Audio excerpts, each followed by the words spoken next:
এই বরবটি গাছগুলো মাশাআল্লাহ অনেক সুন্দর হয়েছে। কিছু কিছু গাছ একসাথে বসানো গাছ, কিছু কিছু আছে কি সুন্দর বড় হয়ে গেছে, আবার কিছু কিছু ছোট ছোট।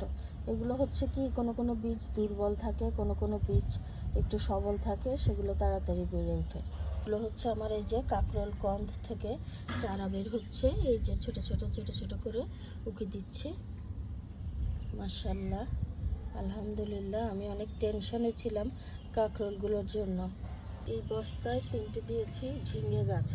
এই বস্তাগুলো আমি আগেই মাঝখানে সবজি দিয়ে মাটি রেডি করে রেখেছিলাম প্রায় রোজার মাঝামাঝিতে। এখন আজকে সবগুলোতে গাছ বসিয়ে দিলাম।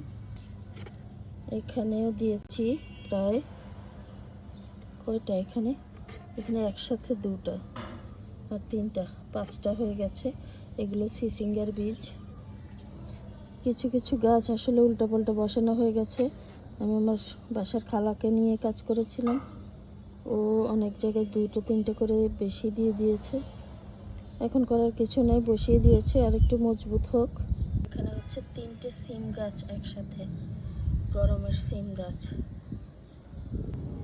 এখানে কতগুলো গাছ দিয়ে দিয়েছে, 1টা 2টা 3টা 4টা 5টা 6টা গাছ একসাথে। মা, এগুলো কি একসাথে হবে?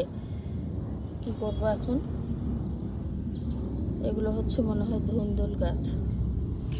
আবার এখানেও আছে, এখানেও 4টা গাছ। এগুলো হচ্ছে ঝিঙ্গা। এখানে 2টা হচ্ছে, এগুলো হচ্ছে সিম গাছ।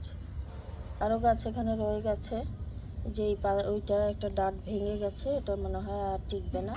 এখানে 3টে চারা রয়ে গেছে, ও কিছু চারা রয়ে গেছে, এগুলো নাড়ানাড়িতে একদম শুয়ে গেছে। এগুলো জানি আর থাকবে কিনা। এগুলো হচ্ছে বোনাস পাওনা, হলে হবে আর না হলে তো নাই।